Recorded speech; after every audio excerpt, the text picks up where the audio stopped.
সকাল থেকেই ঝলমল করছে আকাশ। দুপুরের লাঞ্চ সেরেই আজ আমরা বের হব সিটং ছেড়ে। সকালে চা আর ম্যাগি দিয়ে ব্রেকফাস্ট সেরেই আমরা বের হলাম চারপাশটা একবার ঘুরে নিতে। তাই সকালের রোদ্দুর গায়ে মেখে উতরাই ধরে পাহাড়ি বনের পথে এগোলাম পায়ে পায়ে। চারপাশের নির্জন জংলা পাহাড় ঝিঁঝির শব্দে আছে ভরে। কিছু দূর নামতেই ফার্ন, ফুল আর লতা পাতার দল যেন খিলখিলিয়ে হেসে উঠল আমাদের দেখে। এখান থেকে আজ আমরা রওনা হব মংপুর দিকে। গুগল দেখাচ্ছে দূরত্ব প্রায় 31.8 কিলোমিটার। গাড়িতে প্রায় পৌনে 2 ঘন্টার মতো সময় লাগে। পাহাড়ের জংলা পথের আঁকে বাঁকে ঘুরতে ঘুরতে মন আজকে মেদুর হয়ে উঠল এই ভেবে যে আজকেই আমরা পাহাড় ছেড়ে সমতলের দিকে যাব নেমে। এই দুর্গেয় রহস্য ঘেরা বন্য প্রকৃতি, নদী, পাহাড় আর ঝিঁঝির শব্দ সমতলের চেনা জীবনের ছন্দে হারিয়ে স্মৃতির রেশটুকু শুধু ধরে রাখবে আমাদের মনের কোণে। পাহাড়ের জংলা পথে চলতে চলতে সঙ্গী হলো একটি সারমেয়। উতরাই ছেড়ে চড়াইয়ে পথ ধরলাম ধীরে ধীরে। দুপাশে ঘন সবুজ বন, তার মাঝে পাথুরে পথ ক্রমে ক্রমে উপরের দিকে গেছে উঠে।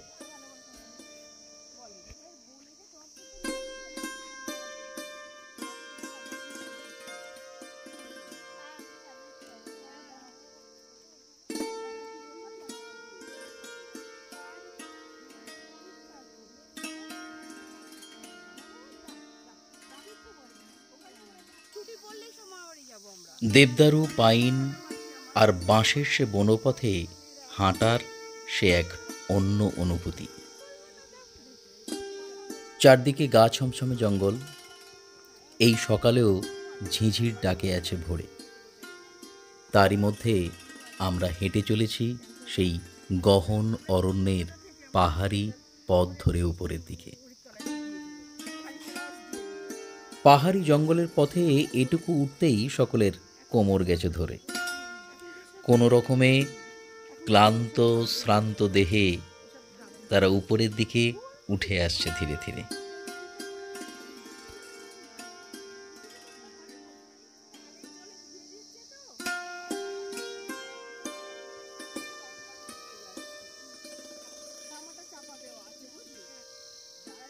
বনের পথ সামনে এগোতেই গেছে দুভাগ হয়ে। এক ভাগ নেমে গেছে নিচের দিকে, আর এক ভাগ উপরের দিকে উঠে গেছে ধীরে ধীরে। পাশে চোখ মেললে চোখে পড়ছে সবুজ অরণ্য ঘেরা পাহাড়, আর তার কোলে মেঘের আঁকিবুকি।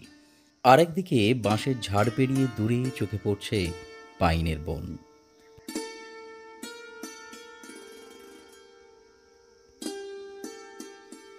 এই সমস্ত কিছুর মধ্য দিয়ে এবার আমরা এগিয়ে চলেছি ক্রমাগত সামনের দিকে। গহন অরণ্যের নিঃশব্দ নিস্তরঙ্গ প্রকৃতির বুকেও ক্রমাগত ঝিঁঝির ডাক যেন অনবরত এক গহন অরণ্যের অনুভূতি জাগিয়ে তুলছে আমাদের মনে। তবু গল্পের শেষ নেই মিতা বৌদির মুখে। একের পর এক কত ধরনের গল্প সে পাহাড়ি বনপথ যে শুনছে তার মুখ থেকে, তা আমরাও শুনতে পাব একটু কান পাতলে কাছে গিয়ে। মিতা বৌদির সেই মায়ের মামার বাড়ির গল্প শুনতে শুনতে আমরা অনেকটা পথ উঠে এলাম উপরের দিকে।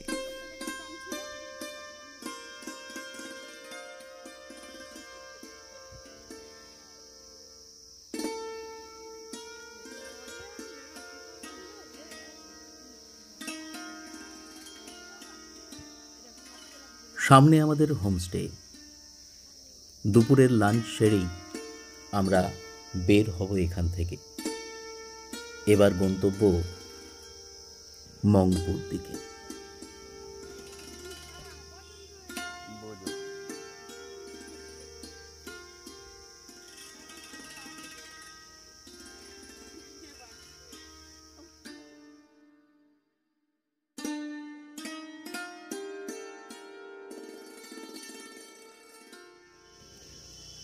সিংকোনার বাগান পার হয়ে কুইনাইন ফ্যাক্টরির প্রধান ফটক ছেড়ে কিছু দূর এগোতেই পথের বাঁ দিকে চোখে পড়ল কারখানার তৎকালীন প্রধান কুইনোলজিস্ট তথা মুখ্য অধিকর্তা ডক্টর মনমোহন সেনের কোয়ার্টার।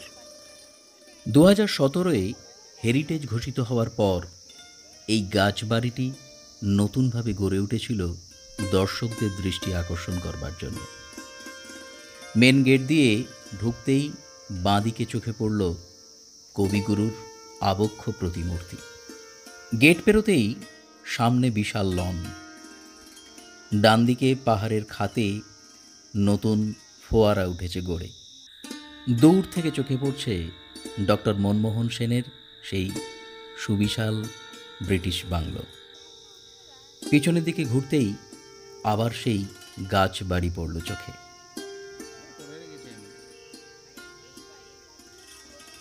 সুন্দর করে সাজানো সমস্ত বাংলো চত্বর। আর একটু সামনের দিকে এগোতেই ডান দিকে পড়ল বর্তমানে সেই হেরিটেজ বাংলোতে প্রবেশপথের টিকিট ঘর। 25 টাকার মাথাপিছু টিকিট মূল্যে প্রবেশ করার অনুমতি মেলে এই রবীন্দ্র ভবনে এলে। ফুলের বনবিথি ধরে হাঁটতে হাঁটতে বাঁদিকে চোখে পড়ে সাহিবি স্টাইলে গড়া সে যুগের পাইনউডের ব্রিটিশ হেরিটেজ। স্তব্ধবাক হয়ে গেলাম এই রবীন্দ্র স্মৃতিধন্য মংপুর বাংলোতে এসে।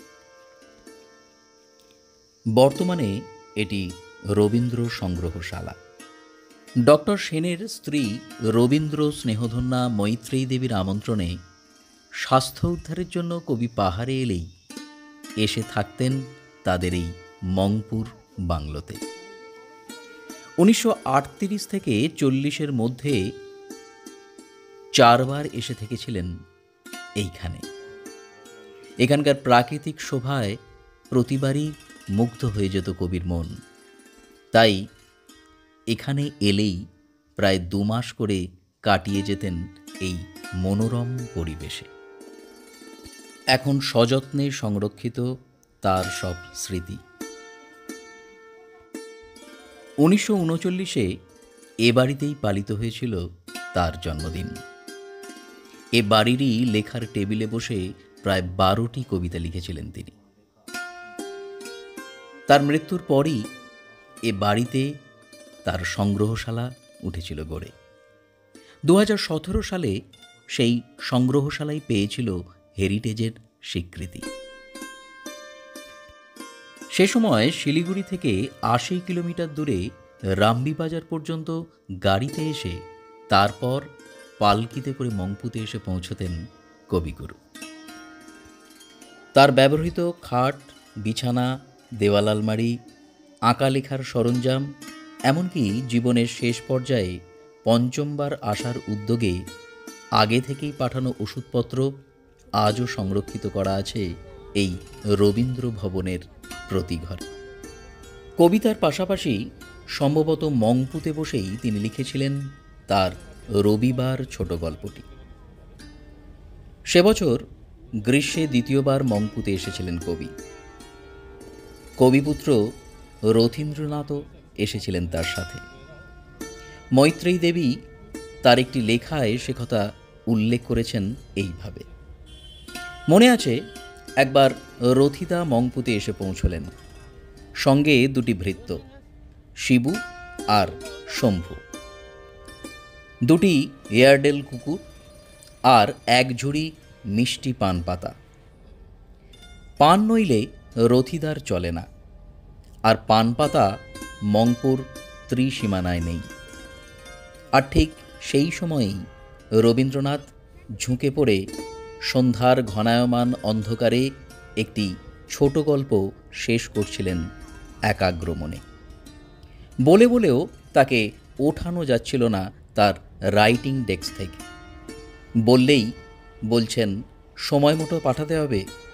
শারদিয়ার জন্য আনন্দবাজার আমাকে 100 টাকা দেবে বলেছে এই লেখাটি দিলে। এটি সম্ভবত রবিবার। আর তৃতীয়বার মংপুতে এসে লিখেছিলেন তার শেষ কথা গল্পটি। মংপুতে এলেই কেমিস্ট্রির ডক্টর অফ সায়েন্স মনমোহন সেনের বিজ্ঞানের বইগুলি খুঁটিয়ে খুঁটিয়ে পড়তেন কবি। বিশেষত ভূতত্ত্বের বইগুলি বেশি আকর্ষণ করত তাকে। মংপুতে লেখা শেষ কথার বিষয়বস্তুও নাকি ওরকম হওয়ার পেছনে রয়েছে কবির ওই সব বই পড়ার অনুপ্রেরণা। রহস্য সন্ধানী কবি পৃথিবীর অভ্যন্তরে ঘটে চলা অপার রহস্যময় পরিবর্তন সম্পর্কে উৎসাহী হবেন, এ আর নতুন কথা কি? বলতে বলতেই মংপু ছেড়ে আমরা নেমে এলাম প্রায় নিচের সমতলে। ফেরার পথে চলতে চলতে সেসব স্মৃতি সঙ্গে করে নিয়ে যাচ্ছি মনে মনে। উত্তরবঙ্গের পথের পাঁচালী আজ এখানেই শেষ হলো, হিমালয়ের প্রান্তিক ভূমিতে পা দিয়ে। আমাদের এই উত্তরবঙ্গের পথের পাঁচালীর এই নিয়ে 7ম অধ্যায়। প্রতি অধ্যায় বা প্রতি পর্বই দেখার জন্য অনুরোধ করছি আপনাদের। অন্যান্য ট্রাভেল গাইড ভিডিওর মতো আমার এই চিত্রায়ন হয়তো তথ্য নির্ভর নয়, তবে প্রকৃতির মাধুর্যকে যতটা পেরেছি তুলে ধরতে চেয়েছি আপনাদের সামনে। দিতে চেয়েছি অন্য ধরনের তথ্য, যে তথ্য অন্য কোনো ট্রাভেল গাইডে হয়তো সহজে পাওয়া যাবে না চট করে।